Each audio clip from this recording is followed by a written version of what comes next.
ऐसे व्यक्ति को सब कुछ स्वयं प्राप्त होता रहता है। ऐसे व्यक्ति को कोई वस्तु बाहर से नहीं चाहिए रहती। एक नौजवान लड़का अपनी हर इच्छा पूरी करना चाहता है। उसे खूब परिश्रम करना चाहिए, कार्यों से दूर नहीं रहना चाहिए, अपनी इच्छाएं भी पूरी करनी चाहिए, जीवन का ध्येय भी प्राप्त करने का प्रयत्न होना चाहिए। अपना ध्येय मिल जाने पर और ऊंची स्थिति को सोचना चाहिए। धीरे धीरे ऐसा व्यक्ति काम करने से हटता है। उसे लगता है कुछ मुझसे छूट गया है। ये दूसरी अवस्था है और यही सभ्यता है। जीवन की पहली अवस्था में हम गर्म तवे पर डाले हुए खाने की तरह केवल छन छन करते रहते हैं। जैसे ही वो पक जाता है आवाज़ बंद हो जाती है, एकदम शांत। पर जब आपका केवल अपना प्राप्त करने की इच्छा समाप्त हो जाती है, आप दूसरों के लिए सहायक कार्य करने लगते हैं, तब सुंदरतम जीवन का नमूना सामने आता है। किसी ध्येय को प्राप्त करना सबसे श्रेष्ठ है, पर उससे भी श्रेष्ठ है व्यक्तित्व का विकसित हो जाना।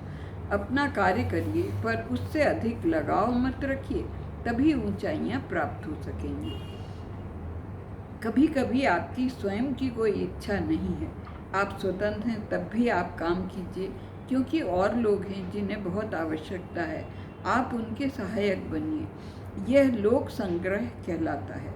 ये गीता का तत्व है। महान है संसार के भले के लिए कार्य करना, संसार को सुंदर सांसारिक इच्छाओं को पूरी करना, संतोष देना बहुत बड़ा कार्य है, चाहे उससे स्वयं को लाभ न हो।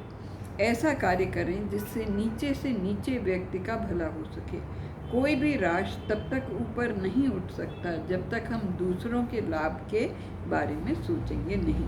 श्री कृष्ण कहते हैं, हे पार्थ, मुझे देखो, तीनों लोकों में कोई कर्तव्य ऐसा नहीं है जिसे मैंने पूरा नहीं किया या मुझे अभी भी कुछ चाहिए, पर मैं कर्म सदैव करता रहता हूँ।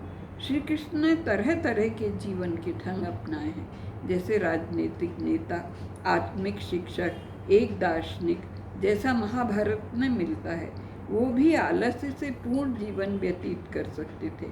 वो कुछ भी कार्य न करते, पर वो स्वयं कहते हैं, मैं सदैव कार्यरत हूँ। वो हरदम बहुत व्यस्त रहते थे। वो कितनी बार द्वारिका गए, गुजरात समुद्री मार्ग से कितनी बार राजस्थान से निकले, मगध गए, वे बिहार में घूमे, केवल दूसरों के हित चिंतक बनकर।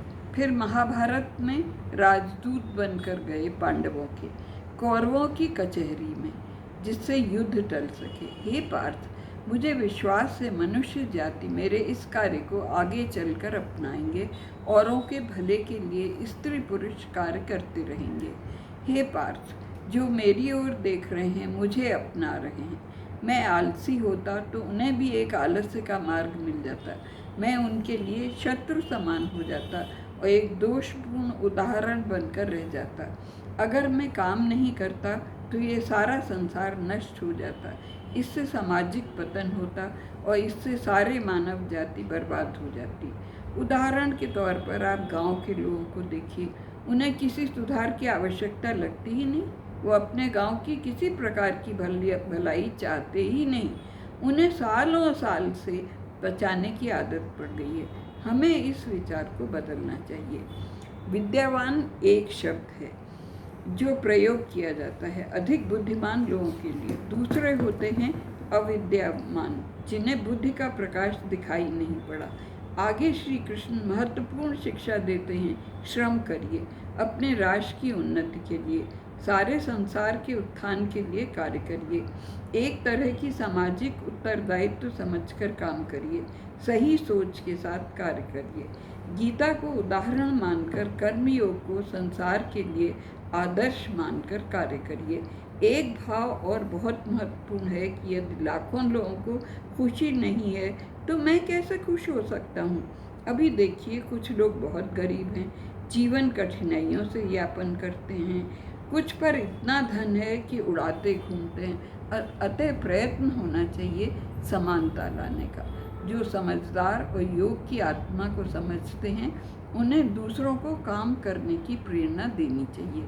श्री कृष्ण कहते हैं, कदम कदम आगे बढ़ना चाहिए, बुद्धिहीनों को और उलझन में नहीं डालना चाहिए। ऐसे लोग जिनका काम करने को मन हो पर बुद्धि विवेक कम हो तो उनको समझाते हुए उनके साथ साथ चलना चाहिए।